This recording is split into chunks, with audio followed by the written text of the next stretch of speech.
can be more accurately translated as fainted. Saul fainted from the rebuke and judgment of the Spirit Samuel. We have to choose between two things. Will we faint from fear of a non-existent ghost like Saul, or will we faint with longing for God's presence like David? Of course, Satan exists, but the ghost of Samuel was not the real Samuel. The Bible does not say a dead person's spirit roams around giving blessings or curses. Satan, disguised as Samuel, appeared. It wasn't the real Samuel, risen from the dead. How often does Satan deceive us with things that do not exist, making us fall into despair? When a big problem suddenly arises, when we suffer from illness, when our children go astray, when our health deteriorates, when things we want to do continuously fail, when a loved one passes away, we fall into despair.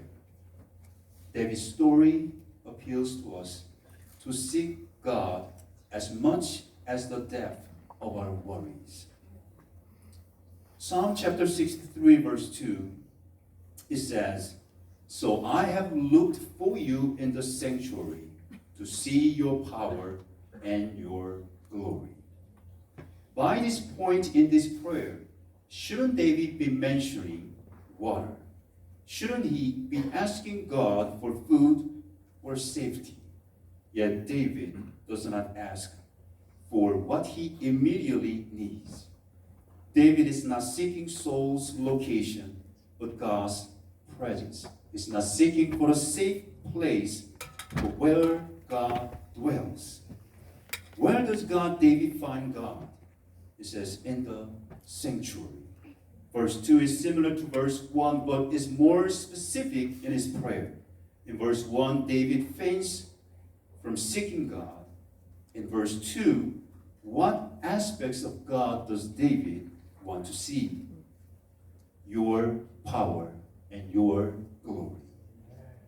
Why does David want to see God's power? God's power created the world and maintains it. That same power transforms sinners and makes them new. And why does David desire to see this power?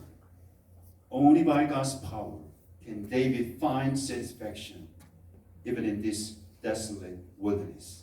Only by God's power can he conquer the fear that surrounds him.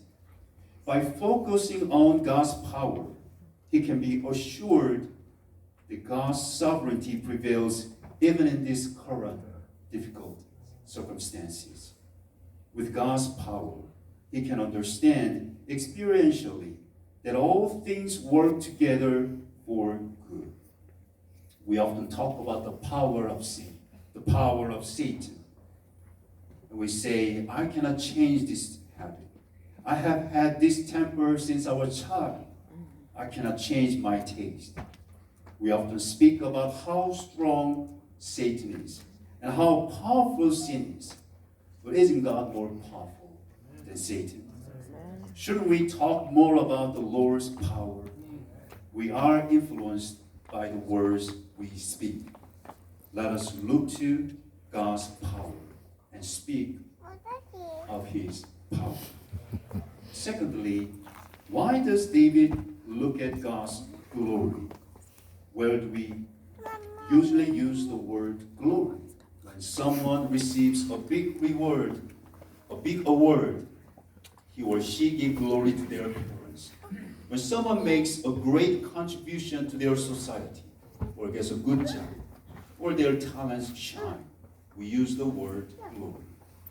If we define God's glory in this way, there is little hope for David.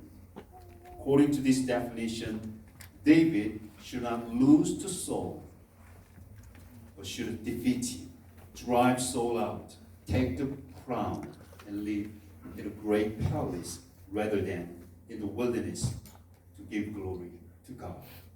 But in the Bible, God's glory is not like that. in Exodus chapter 30.